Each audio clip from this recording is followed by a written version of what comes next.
Testing. Oh, I think we got it. We're good? So I can just continue where I left off? Okay. Okay, so we will, item 5A3, petition by Shad Harvey, Marathon County Land Resources Manager, to amend Chapter 15, Private Sewage Systems of the Marathon County General Code of Ordinances. Proposed changes include clarifications, reference updates, and creation of a special charge to fund the Pouts Maintenance Program. The draft ordinances is available at www.marathoncounty.gov/services/zoning or at the Marathon County Conservation Planning and Zoning Office, 1100 Lakeview Drive, Suite 400, Wausau, Wisconsin, 54403. I'd like to start off by introducing the members of the committee. I am Supervisor Ritter. Next to me is Supervisor Drabeck. Then we have Supervisor DeBrew. Next to him is Supervisor Schoenborn. Across from me, we have Marilyn Ben. She is our town's representative. And we have Supervisor Kroll and Supervisor Kurth. Staff that are present is Lori McSkimmons, the CPZ Director, Nicole Deloney, the Office Manager, Shad Harvey, Land Resources Manager, Garrett Poggle, Land Use Specialist.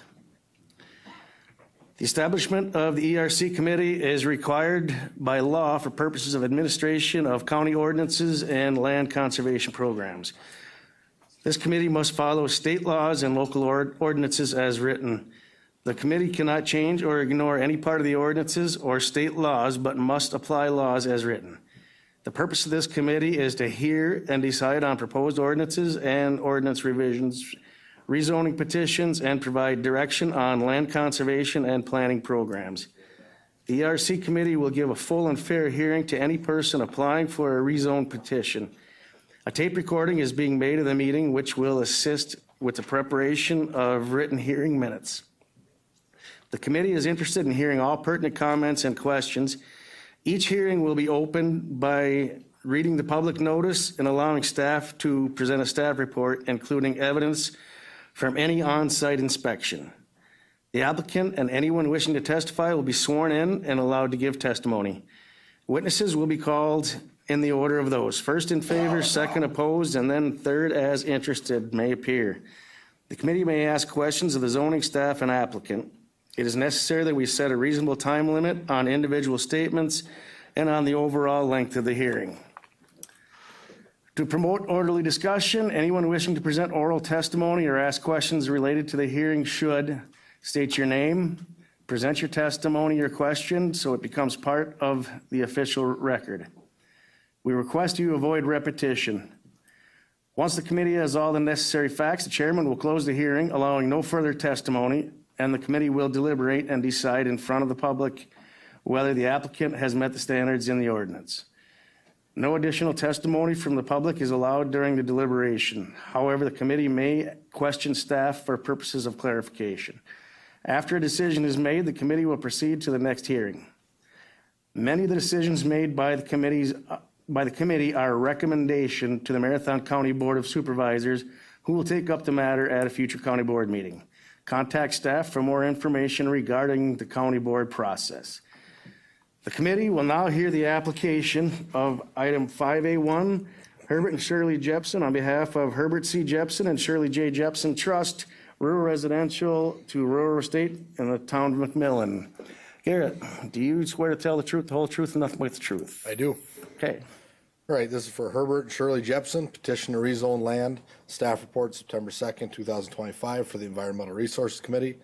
The petitioner is Herbert and Shirley Jepson, located at 16122 361st Street, Stanley, Wisconsin, 54768. Property owners are Herbert C. Jepson and Shirley J. Jepson Trust, located at the same address. Area proposed to be rezoned is located on the corner of Turtle Ridge Road and County Road E. The petition of Herbert and Shirley Jepson on behalf of Herbert C. Jepson and Shirley J. Jepson Trust to amend the General Code of Ordinance for Marathon County Chapter 17 zoning code to rezone lands from RR Rural Residential to RE Rural Estate located in the northeast quarter of Section 17 Township 26 North, Range 3 East, Town of McMillan. Area proposed to be rezoned is described as lots 1, 2, and 3 of CSM number 19553 and recorded as document number 1882492. Parcel number is listed. The Town of McMillan Town Board met on August 11, 2025. Marathon County's Environmental Resource Committee is meeting today, September 2nd, 2025 at 3 p.m. A legal advertisement was published in the Wausau Daily Herald. Notice of the zoning change request was also sent by regular mail to adjacent property owners within 300 feet of the subject property. On August 11th, 2025, the Town of McMillan Town Board recommended approval of Marathon County's Environmental Resources Committee. Staff recommendation, the rezone meets all the zoning district standards as it relates to size, frontage, access, and dimension. The rezone also appears to be consistent with the purpose and intent of the town's comprehensive plan and as indicated by a town resolution. Based on the information provided above, findings of fact, conclusions of law, and the town's recommendation, it appears the rezone request meets all the rezone criteria and standards for rezoning. Therefore, CPZ staff recommend that the Environmental Resources Committee recommend approval to Marathon County Board of Supervisors. Should the rezone be approved by Marathon County Board of Supervisors, CPZ staff recommend that the town update its comprehensive plan to reflect the zoning change if applicable. And we do have representatives for Herbert C. Jepson and Shirley J. Jepson Trust.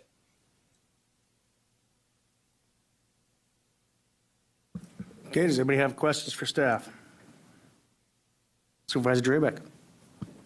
Thank you, Mr. Chair. I was just wondering, on page 17, there's a registration of zoning ordinance amendment. And then on page 26, there's another one that's the same amendment. Was that just a bump the finger too many times, or? On page 17, and then what was the other one? 26. Let me get down to it.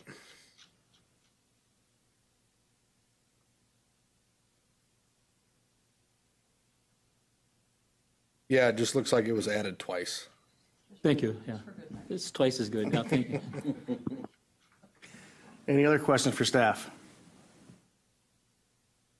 Okay, seeing none, I will now ask, is there anybody here or online that would like to speak for item 5A1? I'll ask one more time. Is there anybody here or online that would like to speak for item 5A1? Is there anybody that would like to speak against item 5A1? One more time, is there anybody here that would like to speak against item 5A1? I'll call once. Is there anybody that would like to speak as interested to item 5A1? Okay, hearing none, I will declare this case closed. The committee will deliberate. What are your wishes?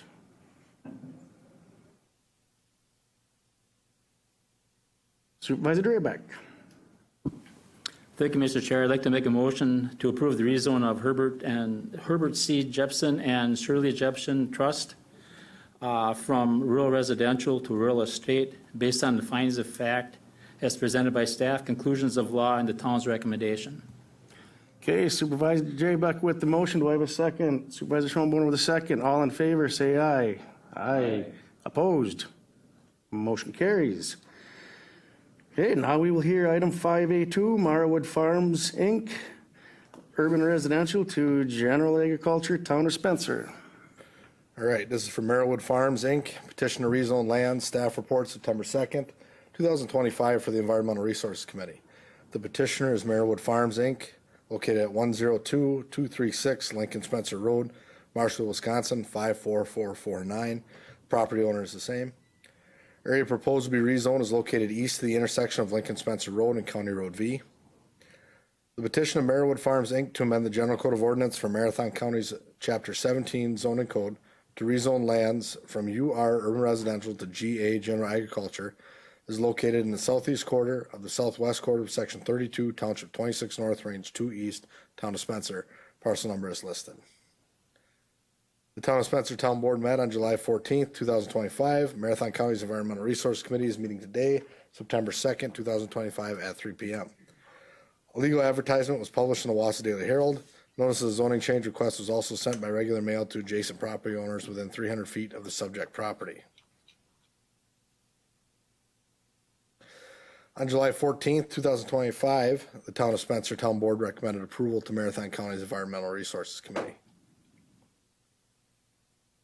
The rezone meets all the zoning district standards as it relates to size, frontage, access, and dimension. The rezone also appears to be consistent with the purpose and intent of the town's comprehensive plan and as indicated by a town resolution.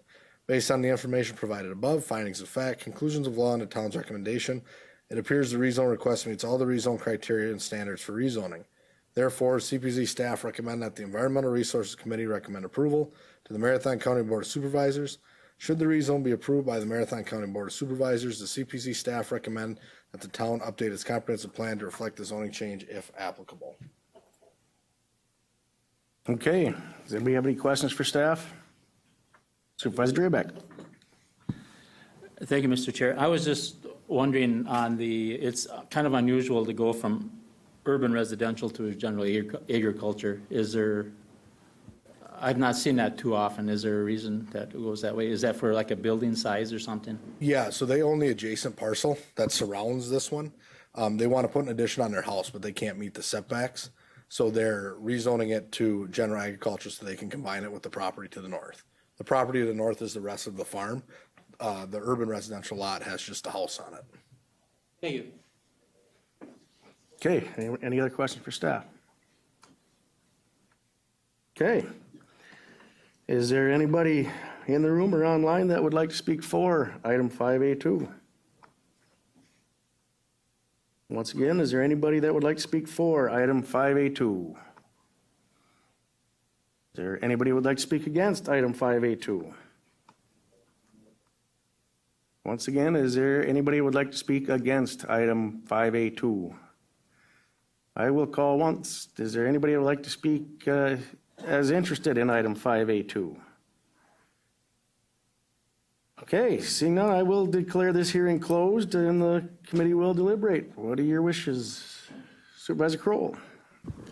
Thank you, Mr. Chair. I would like to make a motion to approve the amendment of Merrill Woods Farms from zoning code from UR urban residential to GA general agriculture, and this is based on the town's approval, staff's recommendations, and findings of facts and conclusions of law. Supervisor LaCroix with the motion. Do I have a second? Supervisor Kurt with the second. All in favor, say aye. Aye. Opposed? Motion carries. We will move on to item 5A3, Shad Harvey, Marathon County Land Resources Manager, to amend Chapter 15, Private Sewage Systems of the Marathon County General Code of Ordinances. Shad, do you swear to tell the truth, the whole truth, and nothing but the truth? I do. Okay. All right, so if the ERC can recall, in July, at the July ERC meeting, the ERC directed staff to move forward with amendments to the General Code of Ordinances. By move forward, I mean we reached out to the townships, reached out to DSPS for approval, and then bring that back for you for a public hearing for Chapter 15 ordinance amendments. Just real briefly, the ordinance amendments really that we're proposing here. One, we're just changing some references to our old Chapter 22 shoreline, wetland, and floodplain code. We split those into two, so we're just editing those references within the code. And then there's just a clarification, a small clarification, just to make the code a little bit easier to understand. And then there's the addition of the POUTS special charge maintenance fee. That is also included in this ordinance amendment. Again, we did public notice this because this is the public hearing. It did get sent to the towns in July after our ERC meeting. We did send and ask for input. We did receive responses from 3 townships. The town of Day, which is in your packet, they sent an email and a letter with some questions. I did call and follow up with them and talk to them about their questions and address them. We haven't received anything further after that point from the town of Hull, or from the town of Day, sorry. The town of Hull did respond. They did send their meeting minutes as well as an email from the chair. They're not in favor of the POUTS fee change. They felt it would add a burden onto property owners. And the town of Knowlton did also respond with their meeting minutes. And they responded, they're not in favor to the POUTS fee. possibly because it could possibly increase over time. That was the reason they gave, but they said to move forward with the other amendments in their minutes as well. But apart from that, other than just general inquiries from the public, and we've addressed them, most of the questions that were asked was, how much is the proposed fee? As our discussions previously alluded to, we suggested moving forward with the $6 fee. Again, that'll be kind of a separate thing depending what happens with the ordinance that is on the agenda tonight for the fee schedule to establish that. Does anybody have any questions for me? I know we went over the Pouts fee last time quite in depth, but I figured if anybody has questions. Does you have any questions for Shad? Supervisor Kroll? Thank you, Mr. Chair. Shad, I'm curious on the town that is not in favor of the third line item for compliance. Is there a reason specifically for that? For which one? The town of Knowlton, was it? Their meeting minutes specifically say they approve changes number 1 and number 2, and then what is number 3 that they are voting to deny? That would be the Pouts charge. Oh, that's just in Yep, general. Yep, Okay. it was just general, yep. Okay, gotcha, thank you, sorry. Any other questions for Shad? Marilyn? I just have some general comments, because I know when we had the joint Towns Association meeting, that was not discussed during the meeting. I've talked with some that say, right now, the cost of a holding tank, if you can even get one put in, is like around $12,000 to $15,000. You want to put in a mound system, you're looking at $35,000 or more. The haulers, when they come to empty that system, they inspect it and they turn a permit in to the county. Way back when, I remember when we first had ours, we had to turn in a permit, plus the hauler had to turn in a permit. And to empty those tanks can run anywhere from $150 to $300 to $400. And my question is there going to be room on the tax bills to be able to put this in without making additional charges that you have to make change in order to print the tax bill? So I represent towns, and I still say no, but I can't vote. As far as your question on the tax bill, essentially this will be reflected just like a special assessment would on your tax bill. So it would just be on the top corner of your tax bill, it says special assessments or special charges, and it'll be listed as like Pouts maintenance fee, $6 or the fee the committee establishes. Follow up. And then the county is going to put those charges on and not the local municipality for the assessment? The county would be the ones putting that charge on the tax bill. And is that money going to be put into a special fund so it's just for that and not going anywhere else in the county budget? People are looking to me, so I'll answer. Short answer is yes, it's going to be used to, the fee itself is tied to the cost to deliver the service. So the fee and the revenue derived from it would go directly back into delivering the service. And we're deep in budget meetings right now. Sam is in the back. Candace, Chris, and I have been in them. We're having exceedingly painful conversations with every department about increasing fees. If you think this is unreasonable, a $6 fee, you're not going to like the fee schedule I present to you because it's going to have a lot more increases in fees. The cost to deliver the services we have are dramatically outpacing net new construction and new tax levy. So if we're not going to do this, which is entirely the board's prerogative and this committee's prerogative, my next question is going to be, what do you want to cut? It's $125,000 approximately in revenue. If I'm being very frank with you, I'm counting on that revenue at least right now in our proposed budget. So happy to answer any more questions, but the short answer is it has to stay in conservation planning and zoning for the delivery of this service. Marilyn Bend, I have one more comment. Is that what is a sanitary permit cost when someone wants to put in a mound system or a septic holding tank? Sometimes it's around $1,500 to $2,000, right? For a sanitary permit? So it depends on the type of system. Sanitary permit for a holding tank is $650.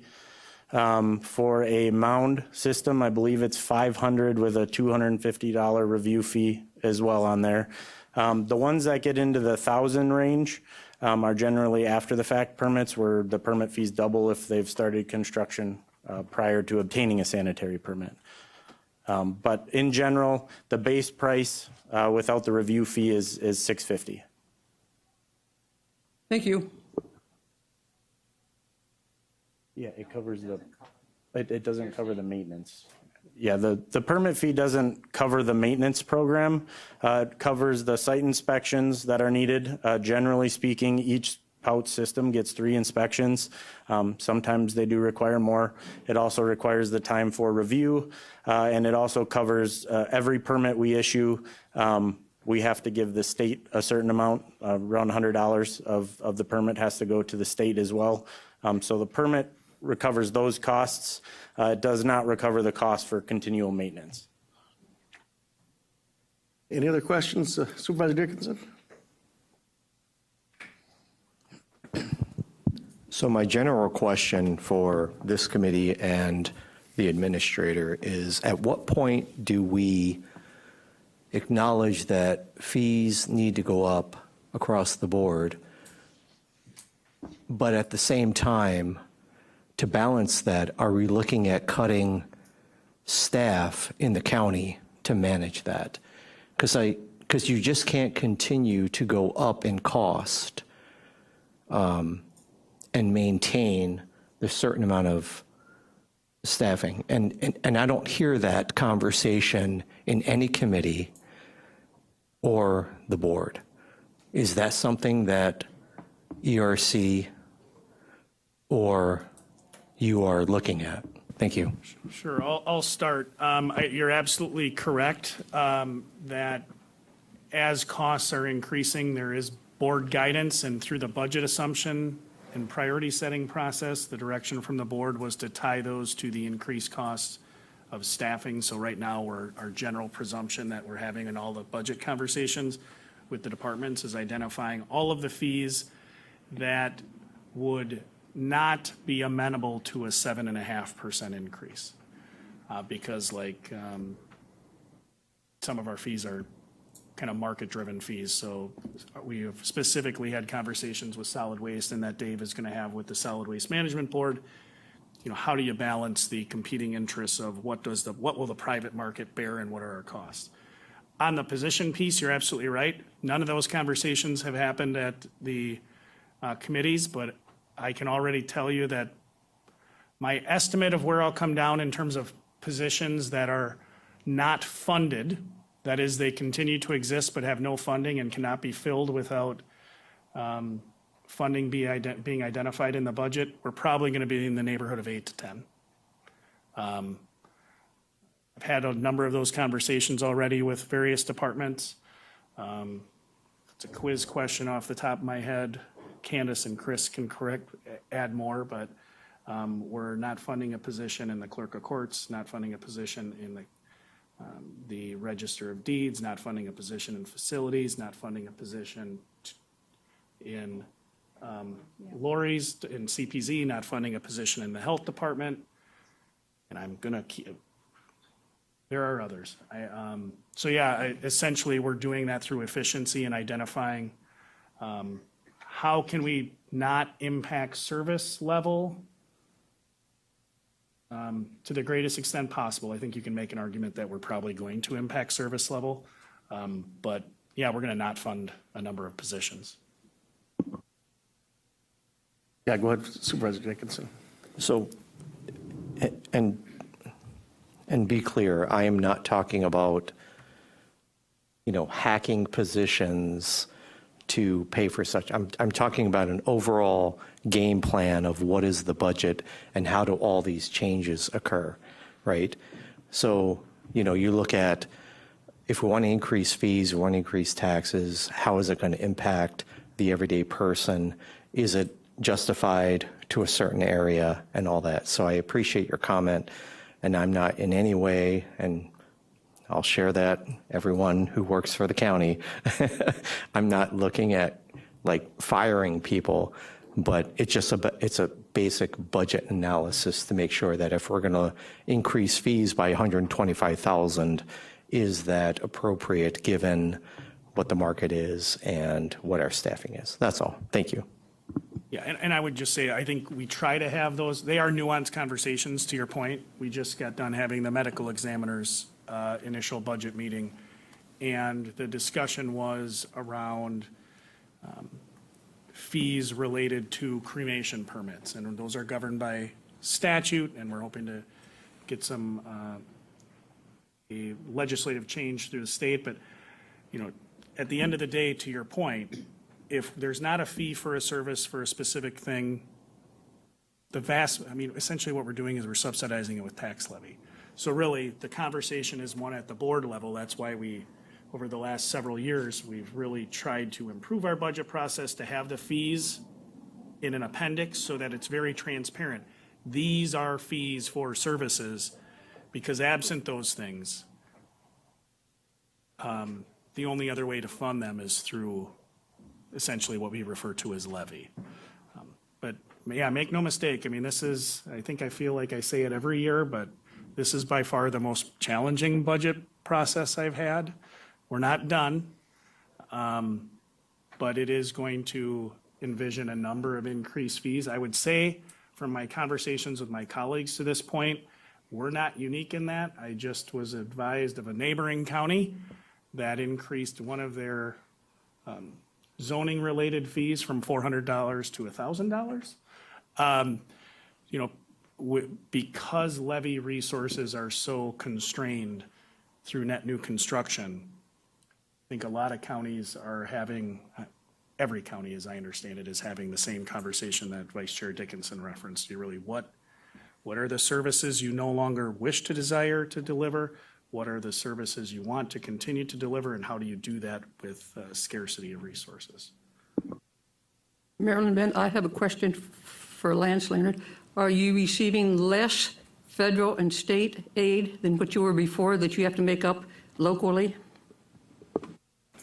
Yes and no. It depends on the specific program. I would say, you know, probably the example of federal funds that were the most beneficial to the county over the last several years, it's not a surprise, the American Rescue Plan Act dollars were a true shot in the arm. They allowed us and other counties to make a lot of investments that otherwise they wouldn't need to, they wouldn't be in a position to make. We use those, I think, in a very fiscally responsible way. The county board directed us to do capital projects for municipalities and that counties, cities, villages that utilize those funds differently to create new positions. They're really going to be in a hard spot. We didn't do that.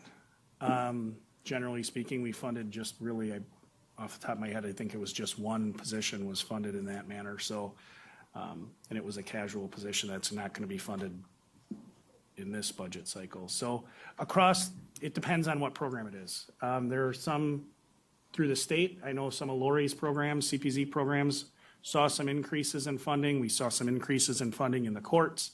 The flip side of that is the federal and state funding we anticipate receiving through other departments like the health department, and I would say some of the programmatic changes that we anticipate seeing at the federal level and passed on through the state level for social services are going to require us to do, it's going to be more work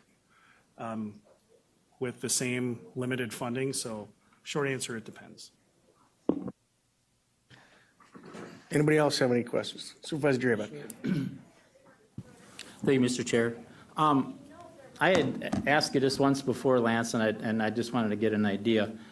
Okay, if we're all paying the $6 out in the country, how much does everybody's taxes go down from that? Or what's the cost per thousand for everybody?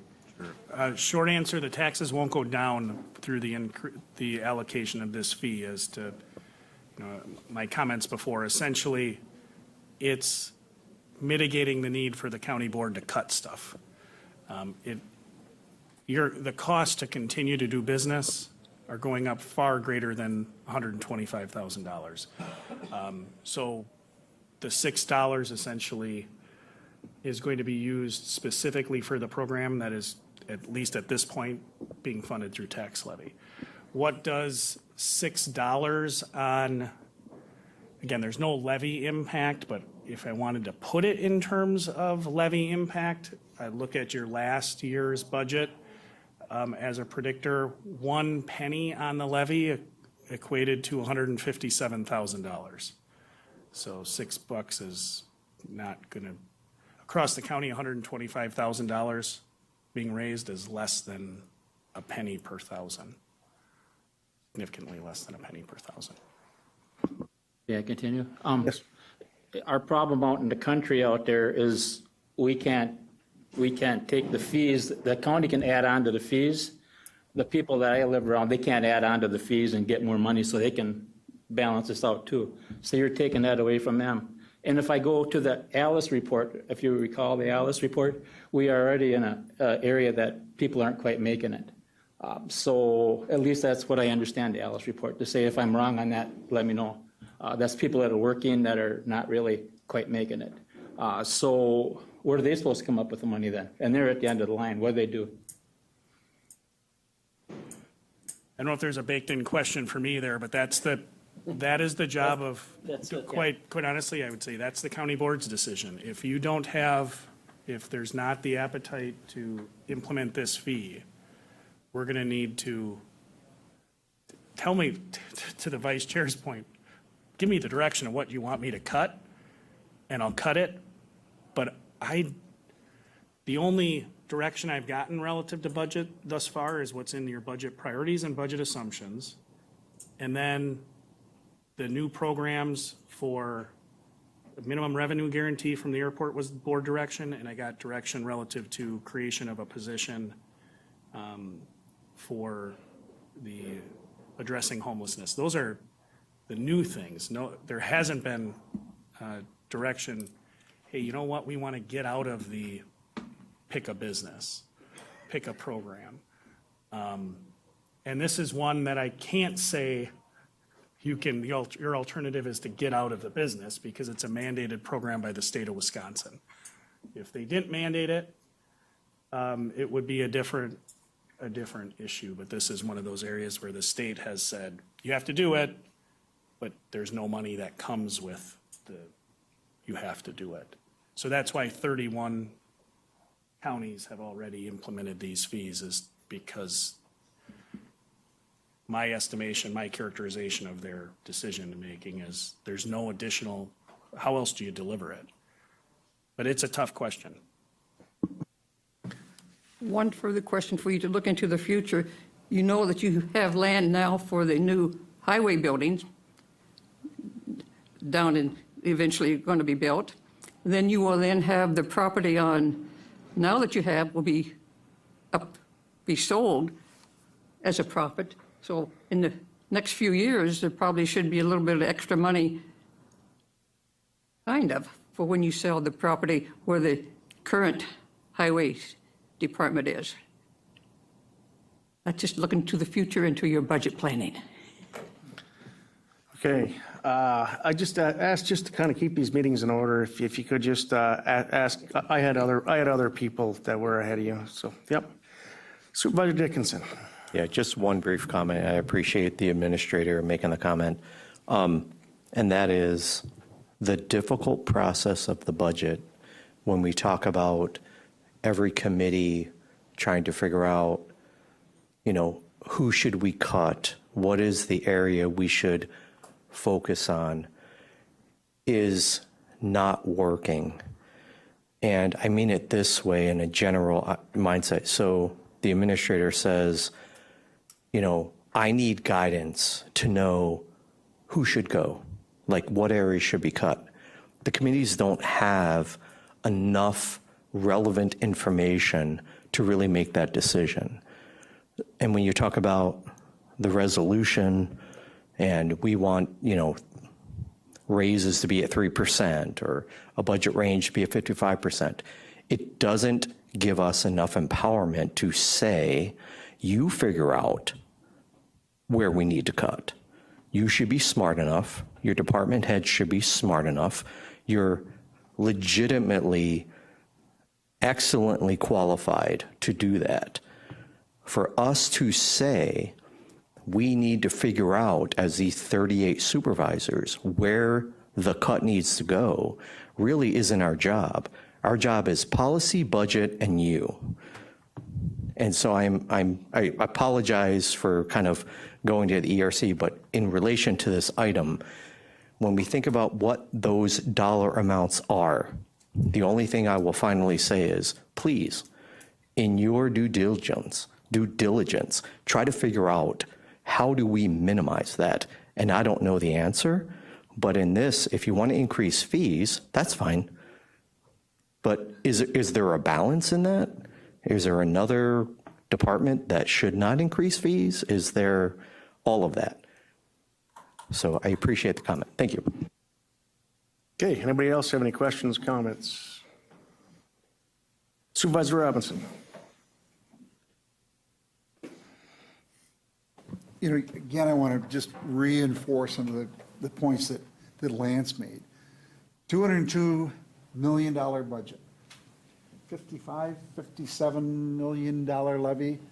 That levy can go up 1.61% next year. Inflation is higher than 1.61%. So you're faced with the tough decisions of where do you come up with the funding to increase it, or, as Vice Chair Dickinson has pointed out, where do we make the cuts? But we can't have it all ways. And we changed the budget process a few years ago to try to get the committees more engaged in both establishing what the priorities were for their areas of expertise. You deal with these on a regular basis, and looking for input into what are mandated services, what level of service do we provide, how do we provide those services, and how do we pay for those services. That's what we're going through. All input is welcome, but we can't live off the increases in 1.61% on the levy. The levy will, you just 1.61% off of 55 million, not $202 million. So we've got to look for alternative ways of paying for it or delivering it. Okay, anybody else? Okay, seeing none. Being that this is in this section, I still call for in favor, Chris. Okay. Is there anybody that wants to speak in favor of item 5A3? Anybody, once again, anybody that wants to speak in favor of item 5A3? Does anybody want to speak opposed to 5A3? One more time, does anybody want to speak opposed to item 5A3? I'll call once. Does anybody want to speak as interested in item 5A3? Hearing none, I will declare this hearing closed and the committee will deliberate. What are your wishes? Supervisor Crowell. Thank you, Mr. Chair. I would like to make a motion to approve the POUT system and to amend the Marathon County General Code of Ordinances. Okay, Supervisor Crowell with the motion. Do I have a second? Supervisor Schoenborn with the second. All in favor, say aye. Aye. All opposed? No, Motion carries, but not unanimous. lonely. You're a tough soldier. Okay, we will move on to item 5B, review and possible recommendations to the county board for its considerations. We have none. Item 5C, we have none. Item 5D, review and possible action. 5D1, approval of the POUTS fee schedule amendments, special charge. All right, so this is based off of what the committee just forwarded on to county board. This is essentially the POUTS fee schedule for CPZ. The ERC has the ability to approve fees that go on it. So we did add the Pouts special maintenance charge with the clarification per system added annually to property tax bill, $6. That's the direction we had received. So essentially, we would just be looking for a motion to add this to the fee schedule. I would suggest make that pending or whatnot county board's approval of Chapter 15, just to make sure that if they don't approve it, it doesn't go on our fee schedule. But I'd be happy to ask any questions or answer any questions. I can ask them too if you want me to. Does anybody have any answers for Shad? Give me the answer, I'll get the question. All right, does anybody have any questions for Shad? Okay. I guess the vote, right? Does anybody want to make a motion to approve or deny, or Supervisor Kroll? Thank you, Mr. Chair. I would like to make a motion to approve the Pouts fee schedule as delivered today for $6.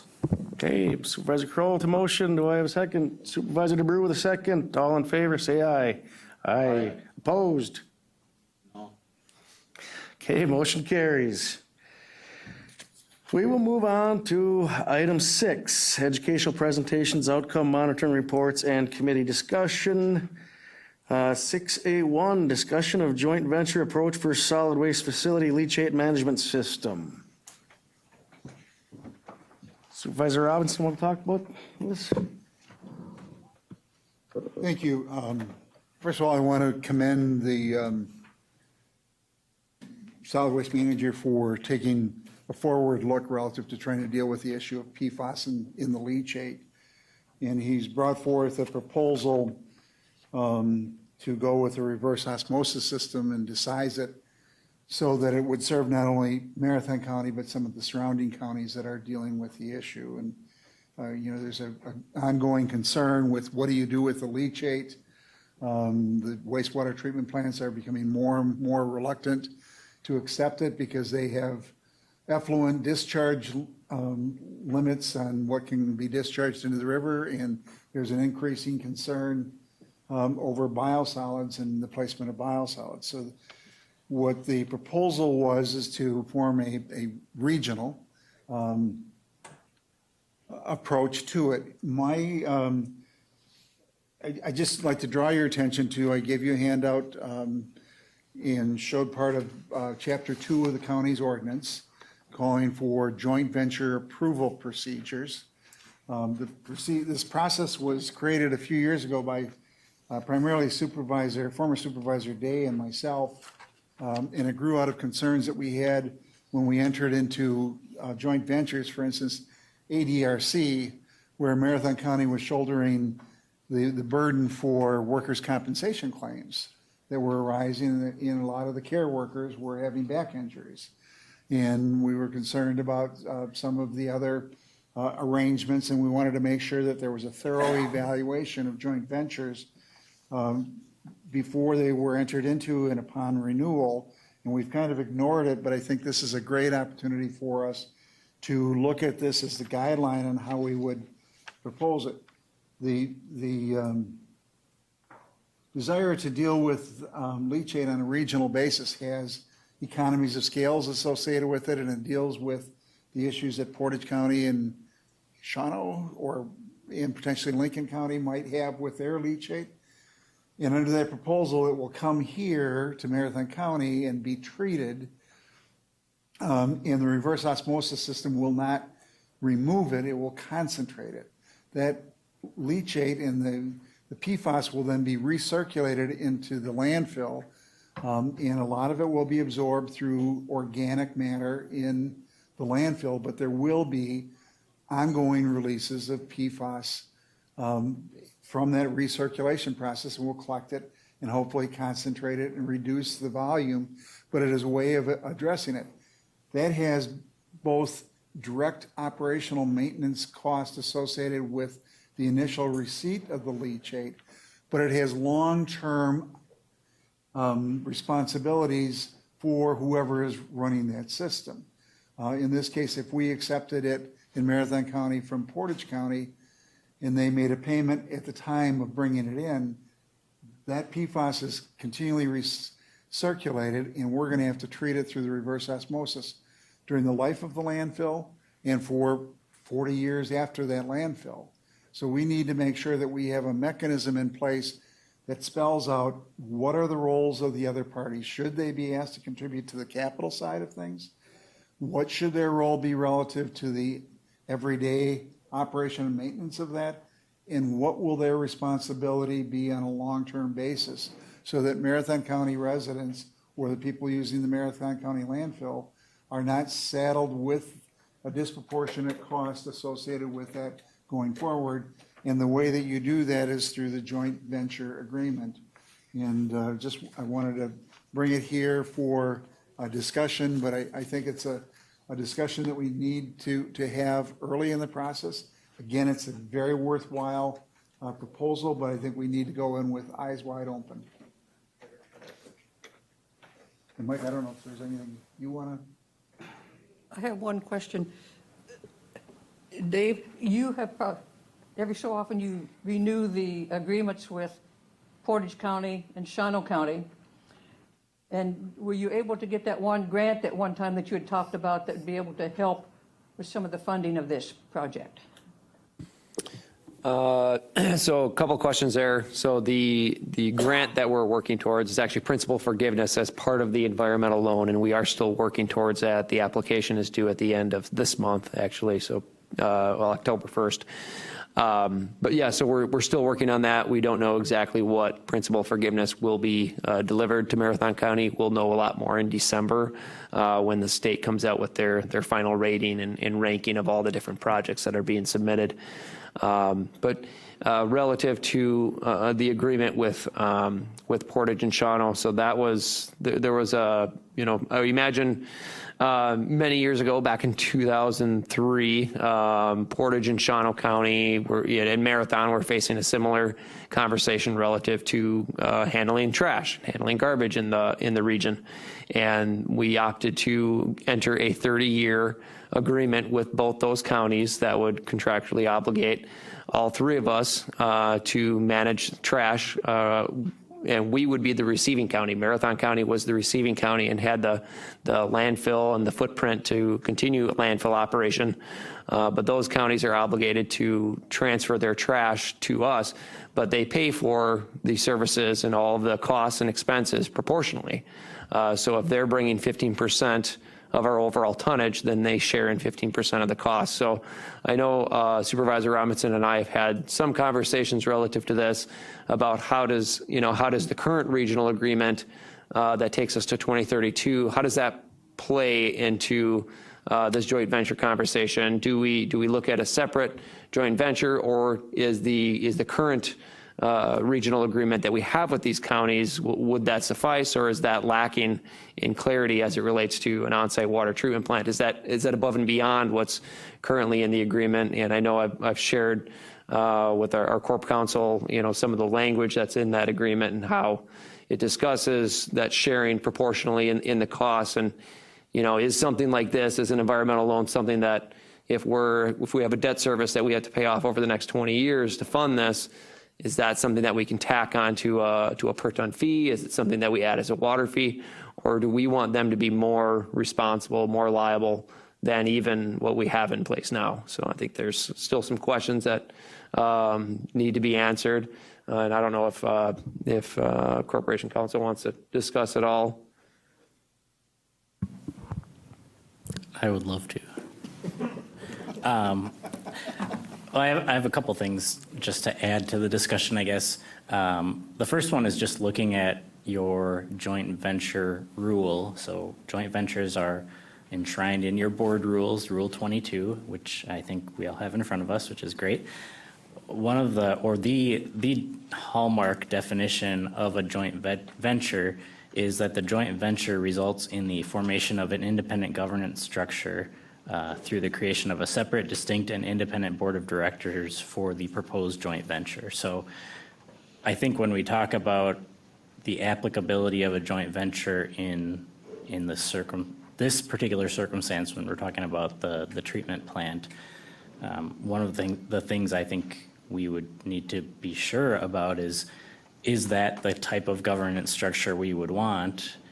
Or is this something that we instead, to Dave's point, try to tackle through contractual agreements where we make sure that the costs are shared proportionally and that the indemnification protects Marathon County when we take on that additional liability through the creation of the treatment plant. So those are things to think about. I think in reading the existing intergovernmental agreement, it does talk about that ability to share fees and costs, and it doesn't explicitly include or exclude costs associated with things like a new treatment plant. So if we attempted to impose those costs on our partner counties, they would probably ask, well, is this covered by the agreement? And I think there's a discussion to certainly be had about whether it's covered or not. Can I say what a judge or court would say? No. I think the language itself does give us a really good argument that, as a part of operating the landfill and as a part of being able to continue to operate it, this is an essential cost. And so we have some ability, arguably, under this agreement to share that cost amongst our partners. Will they see it that way? I'm not sure, but I think that's a strong argument that we could make. Anybody else have any questions or comments? Supervisor Robinson, go ahead. Just picking up on what Mike said, I don't care what the form is. I think we're looking at the joint venture agreement as sort of an outline by which we could move the discussion forward. But we need to be looking not 30 years into the future if we're going to accept waste for 30 years. You need to look at 30 years plus 40 years to make sure that there is an ability for us to capture the costs that are the legacy costs. We're dealing with forever chemicals because of a strong carbon fluorine bond. They last forever. They're very, very effective, very sturdy, persist. They do break down on occasion, and some of the breakdown products aren't all that friendly to human beings and others. So therefore, the need to address it. So I think it's being brought to you today as an educational item, but ultimately, in talking with Chair Gibbs, he felt as if this was a committee that we would start that discussion going forward, and it's easier to have the discussion before we've got the plant up, when we can have discussions with those other counties and determine and define their roles and responsibilities. Supervisor Kurt, did you have a question? Thank you, Mr. Chairman. My question, I'm a little slow and dense at times, but I was under the impression that this unit was going to remove the PFAS completely, similar to water wells. Everybody's doing it. And again, maybe it's just that I'm a little slow, but if we're taking other neighboring counties' PFAS and we're actually removing or concentrating it and putting it back in a landfill, I don't know if that's a good idea that we would actually be introducing concentrated PFAS into our landfill when we're actually trying to remove it. Sounds counterproductive, but correct me if I'm wrong. Either David or John, if you. Yeah, I would be happy to answer the question. So in terms of the technologies that are available now, separation technologies are really the only thing that are available on the market. These destruction technologies just haven't been as readily available. They're still being designed. A lot of them are pilot. A lot of them are benchtop type models. So, this is a plan to get us by for the next 20 to 30 years to sequester the PFAS within the waste mass itself. And when we talk about separation, so we take water, 90% of the H2O of the water passes through the membranes. The 10% concentrate, that very small amount, goes back into the cell. And then, yes, we are, utilizing that highly concentrated PFAS in the concentrate, goes back in the cell. And then the idea is that if you put it high enough in that waste mass and have it, basically have to filter through another 100 feet of trash, that trash has some carbon in it that's going to start to sequester and trap some of that within it. There's been a couple studies across the U.S. that hasn't shown breakthrough. They call it breakthrough, where continuing to recirculate this material is causing an excess spike in the PFAS concentration of the back end. So this is a solution that we have available now. And, arguably we are being, forced or mandated through regulations at the water treatment plants to do something about it. Very, very likely that these other counties are gonna face similar futures. So while it's not the perfect end-all solution, it's the stopgap. It gets us to where, hopefully within the next 15 years, these destruction technologies become available, and then we take that to the next step. I think another clarification for you too is the counties aren't going to be bringing us extra PFAS. They're already bringing it to us through their trash, so it's already ours to deal with. So if we can't get rid of our leachate because it has PFAS in it, we have to do something to get rid of the leachate, and we're going to have the same amount of PFAS. It's just going to be concentrated now. So, any other, Supervisor Dickinson? But the thought would be, if you're bringing your trash here, you're bringing your, whatever you want to call it, and now we have this PFAS from them, Shawano County, Portage County. We are accepting it and having to handle it. Is part of the contract then that they would pay extra for us to handle that? I mean, similar to what Supervisor Kirk is. Discussion is. I just want to make about. sure. Yeah, is to shore up, just to make sure that they're going to help us Thank you. cover costs. Supervisor Gibbs, Chair Gibbs? Thank you. I think there's, and Supervisor Robinson laid it out.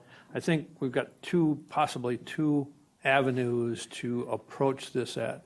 One is possibly reopening the current contractual agreement that we have with the other two counties and provide clarity in that agreement that the PFAS issue is part of what we're taking care of and part of the operational operations at the landfill. But also provide clarity that because this is a perpetual, 40 years past the closure of the cell, that there's going to be treatment costs and operational costs, that those costs, because if we're not charging enough up front for the tonnage that's being brought in, that we have a mechanism that they are ultimately responsible for their proportionate share of the waste stream that's being treated here. Or we go through and use the joint venture agreement and provide that clarity there. But that then entails potentially a separate governing board. So I think there's two potential paths. I'm not sure which is the most advantageous or which one is probably the easiest to implement. But I think it's incumbent, because if we're looking at taking on Marathon County having to take on $12 million debt to implement, and then the operational costs on top of that, I think that all has to be put on the table and brought to the other two counties to understand. No, especially in light of our earlier conversations on our budget, we should not be asked to foot the bill for these other counties to take care of this as well. So this, whichever way we can, whichever avenue, this discussion has to keep going, and we got to get something resolved on it, just to make sure that we're protected. Mr. Chair, can I add? Just trying to make sure from the staff perspective, we can understand marching orders going forward. I certainly appreciate the idea to have those clarifying conversations with Portage and Shawano County relative to, I think to Vice Chair Dickinson's point, they're contributing pursuant to our existing agreement, so there should be clarity around sharing in the costs associated with that leachate management, because that's really what this is. They already are, we are already partnering relative to leachate management. This is just a different strategy with respect to leachate management. The other side to that, and I hope nobody takes this the wrong way, but I'm generally against creating another board of people to govern a thing. I think we have enough of those things. So what I hear you saying is evaluate, right now our customer base that's creating leachate is one of existing landfill users that are Portage, Marathon, and Shawano County. If the idea is, as Chair Robinson referenced, to potentially operate a leachate treatment or consolidation system and have a broader customer base beyond those counties, what I hear you saying is put together a contractual framework that makes clear the ramifications and risk associated with those customers doing that, so that we can ensure that we are capturing appropriate fees to offset the operational costs as well as the capital costs, and capture those, the more difficult costs to assess, and that's risk. Do I kind of hear that? Am I reflecting that back accurately? Supervisor Robinson. With one caveat, I think that the existing agreement has to be revisited relative to its adequacy and length, to make sure that we are protected during our period of responsibility or liability, to make sure that those other parties are hand in hand with us. I agree. I think that through the Corp Council, Dave and our administrator, they can come up with something that's updated and it protects everybody.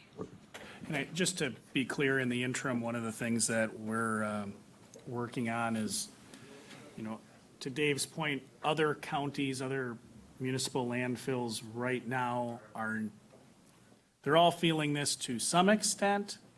And by feeling this, I mean the fear. We are in a bit of a different position because what we don't have is our major municipal wastewater treatment system agreeing to treat our leachate, which our other landfill colleagues throughout the state have.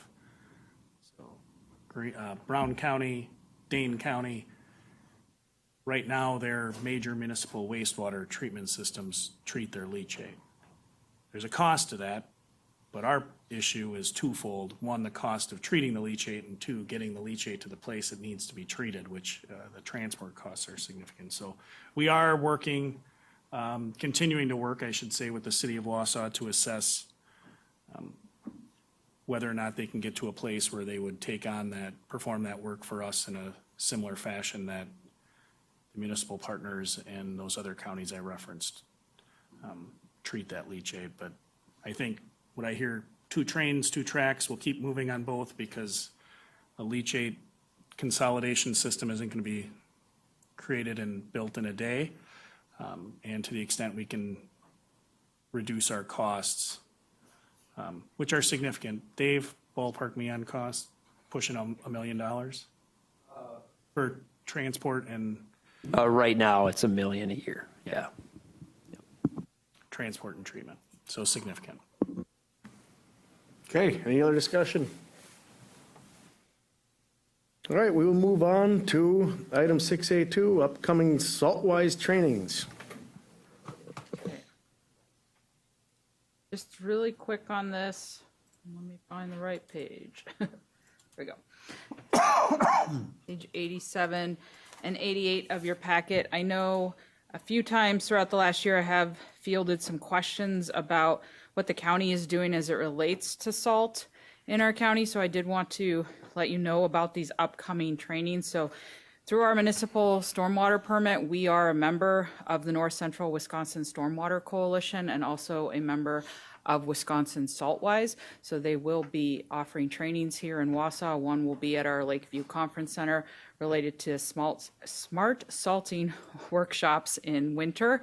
One is just an opportunity to talk about best management practices. The other is actually an equipment open house where some municipalities in our region can share with other municipalities some things they've done to their equipment to make it better for salting practices. This could include adding things like brushes, doing retrofits so that the salt application is a little bit more accurate or precise, changing from salt to brine applications on their equipment, retrofits like that. So there will be an equipment open house that the city of Wausau is going to host for people to go to. We have sent this invite to our Parks Department and to our Highway Department as well. They have attended SaltWise trainings in the past, and I assume some of them will also be attending these trainings in October.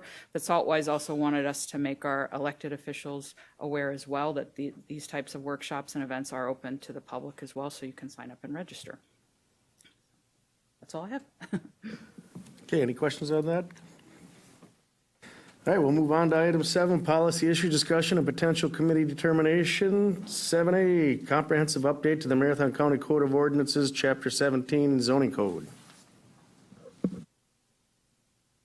All right. So I know the last meeting we talked about the comprehensive zoning code update. I did want to follow up with all of you because we did have some questions we wanted answered from the last meeting. So I just want to have some ERC follow-up, kind of relating to the battery energy storage systems and spill prevention. Supervisor Draybeck had a question about that last time.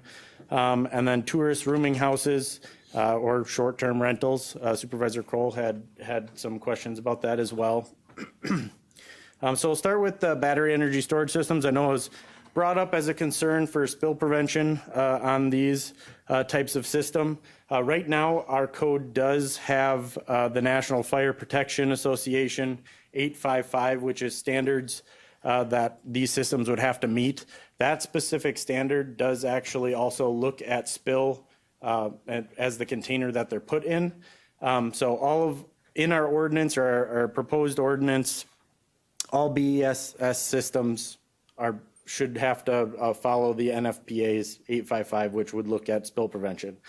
We did go ahead and add some language in there though, because for commercial systems, while they still need to abide by 855, we did still want to make sure that the county was protected. And what I mean by that is if for some reason a spill did occur, having financial means to get that cleaned up if the property owner does not, or, for whatever reason, whether it's going out of business or whatnot. Much like non-metallic mine reclamation, we have financial assurance in place. So for commercial systems, we did add a standard in there that would require, as part of their financial assurance, to take into account spill cleanup, which we did include that in the draft that's included in your packet as well. But I just want to make sure that I answered your question from last time. I know you had some concerns about some spills related to these types of systems. Was there anything else in particular that you were looking for there? For me? Thank you. I was more concerned about the commercial end of it. The homeowners, I was not. I think that could be a recommendation to, okay, we recommend that you encase this way or whatever, but not to have that as a ordinance, or a. Gotcha. Okay. Thank you. Yep. So we'll move on then to, if there's nothing else with that, we'll move on to the tourist rooming houses. So as we said before, tourist rooming houses right now in Marathon County do require a Marathon County Health Department permit. It's a license, but they are inspected annually to ensure the health safety of the individuals that use those sites. So what the health department looks at are utensil washing, bedding, sleeping areas, number of people that are able to stay there, window safety, locks, sinks, bathrooms, trash, pools and whirlpool safety, fire alarms, carbon monoxide detectors, septic, is it failing? And they do, when they come on board, they do have to get their well tested as well. Also, towns do have the ability to have licensing ordinances in place if they feel that they need more protection in their area. So they can also put something in place to further protect their citizens if they felt necessary. Additionally, a lot of the times we'll see these in like residential subdivisions. Subdivisions also have the ability to put in covenants on those properties restricting certain uses. So that's just another layer of what could already be in place for these properties. I did want to kind of break down, some concerns about regulating tourist rooming houses. They're already regulated by Marathon County, and some townships do have licensing ordinances, but they're already regulated for health, safety, and welfare. So the existing oversight right now does address sanitation, safety, occupancy standards without the need for extra zoning controls. Local government can also, again, require the licensing if they choose. Tourist rooming houses are notorious for being difficult to enforce on if you do have an ordinance. Most of these are weekend type violations if they are a violation. So having to try and determine, is it really something we can enforce if it's hard to get evidence of the violation? It's just difficult to kind of track and monitor those types of things. With that being said, it is a low effectiveness in the zoning realm with a high enforcement cost. There's a lot of time that needs to be put into it to try and enforce on tourist rooming houses. The state already does kind of limit with the right to rent law. They limit what we can even regulate associated with them. For example, we have to allow rentals between 7 to 29 days. We can't say they're prohibited. There's also case law out there that says you can't restrict tourist rooming houses in residential. You can't, because it's too similar of a use. There's no time frame on what's a residential use versus what's a business or commercial. There's been communities that have tried to relate tourist rooming houses as a commercial use, but courts have said, sorry, that's too similar to residential.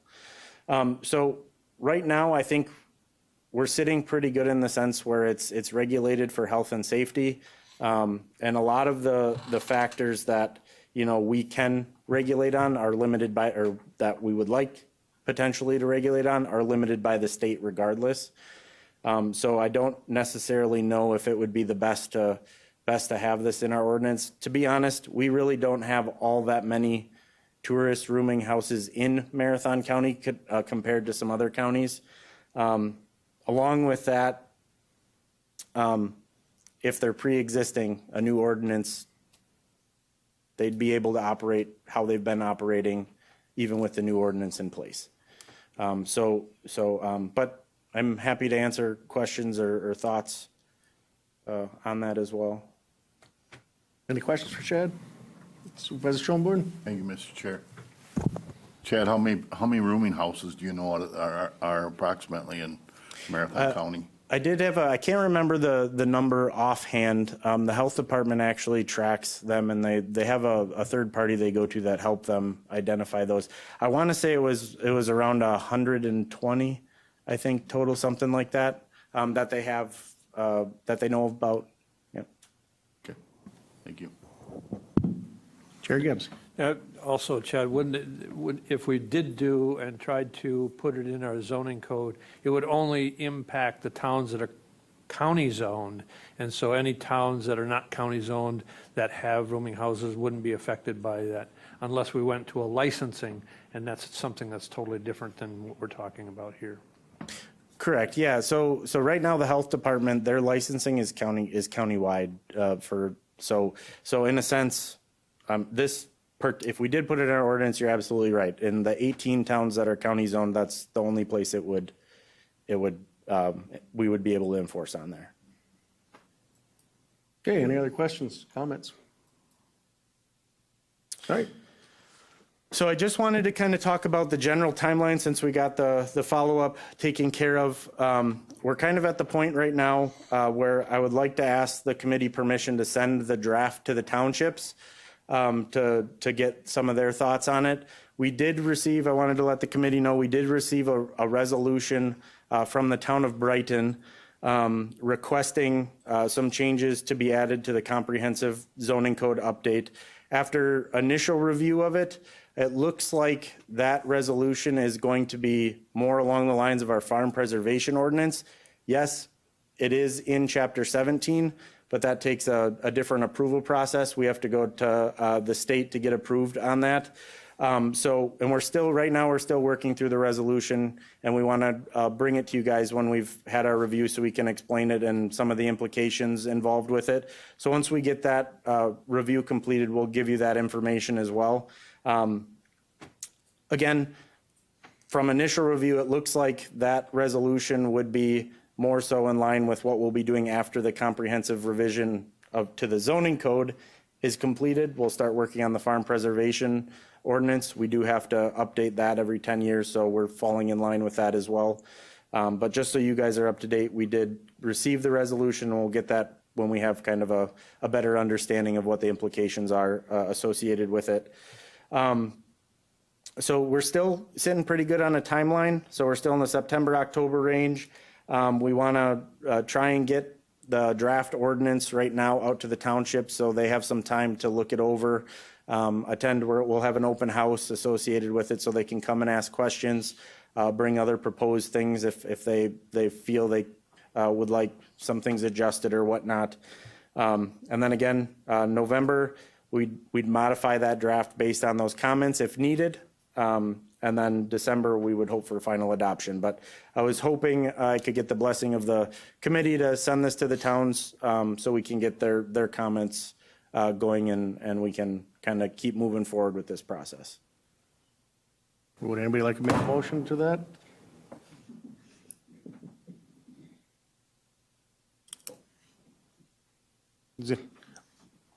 I'll make. Supervisor Drayback.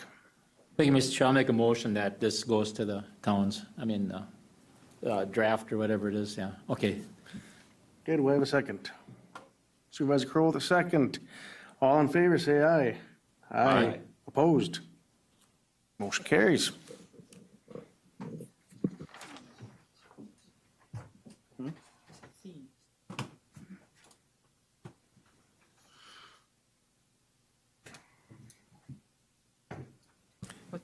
Are we on Okay. to that item? Sorry. Yep, all right.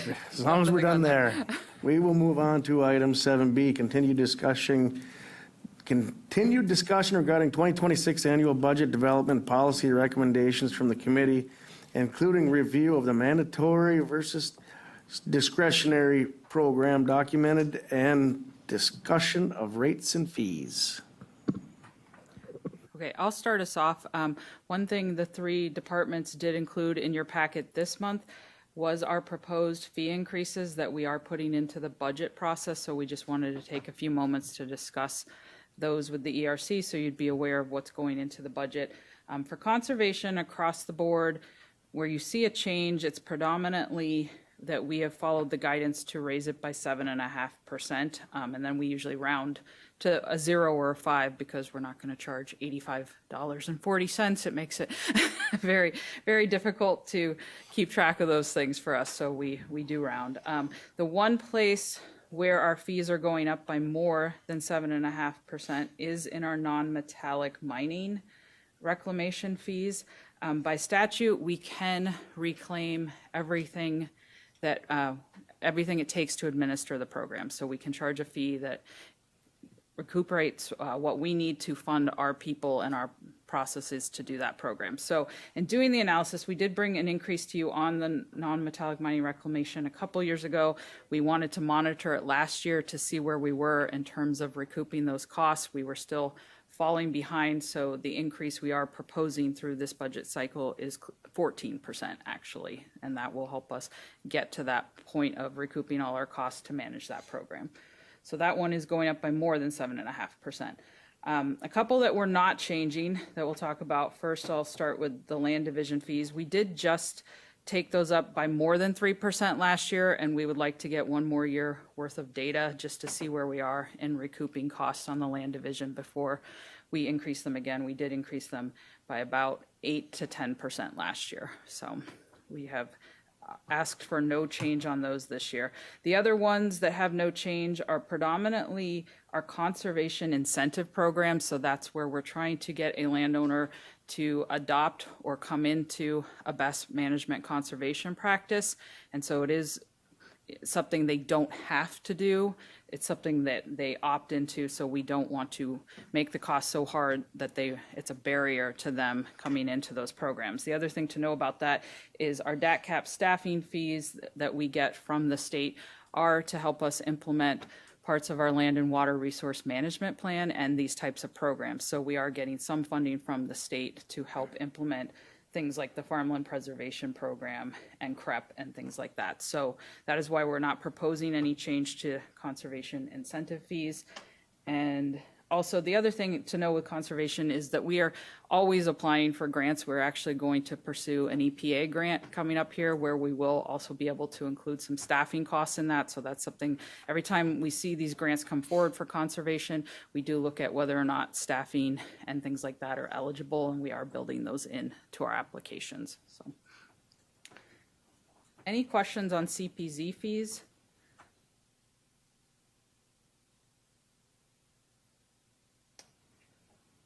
Okay, I'll go to parks. I know Jamie had to step off because of the holiday. She got double booked for today. She did leave me a voicemail, which basically just to say that similar, they did look at increasing all of their fees for 2026 by 7.5% based on the guidance that we were given.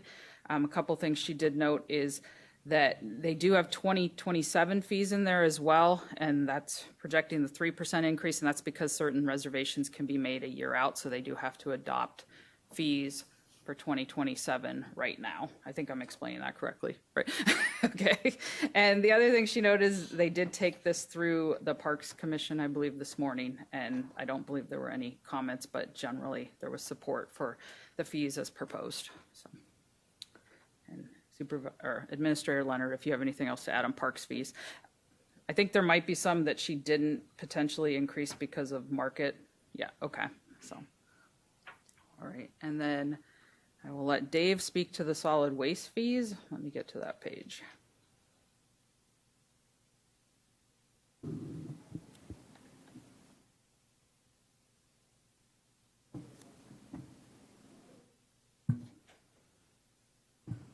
Alrighty, thank you, Lori.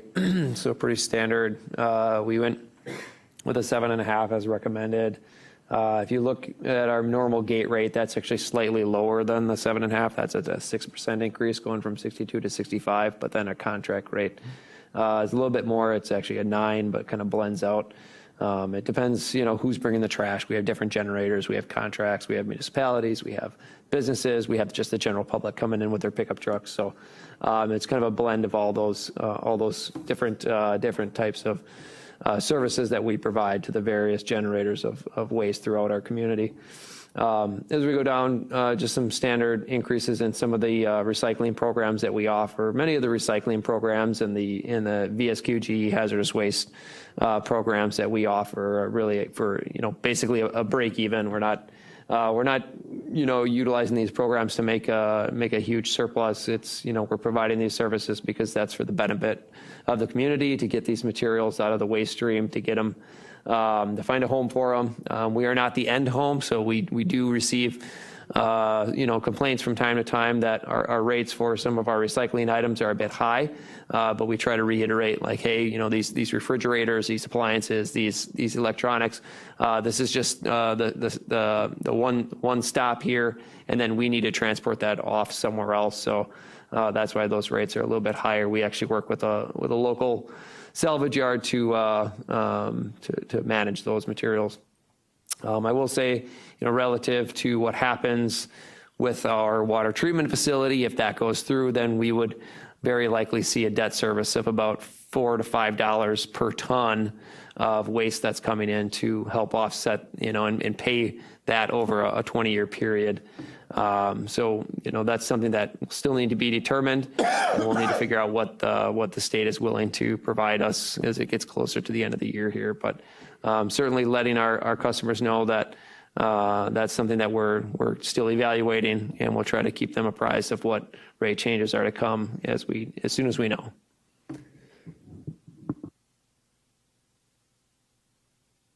Mayor, I have one question. It's greatly appreciated that Marathon County has this joint agreement, and by doing that, the local municipality can get some extra money in the recycling grant. And now from the state now says all new recycling ordinances have to be updated. And I would say that if you need any help on updating your ordinance, contact him down in the corner.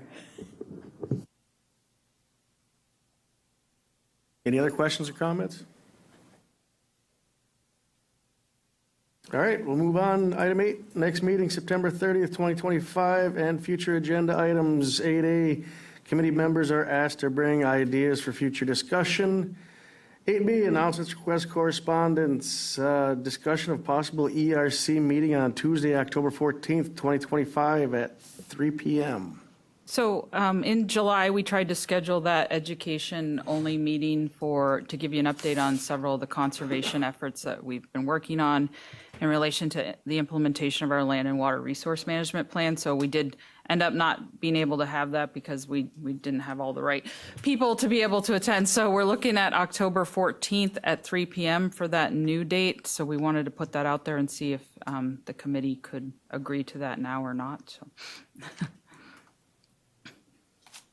What are you guys' thoughts? Would you be able to make time for that meeting?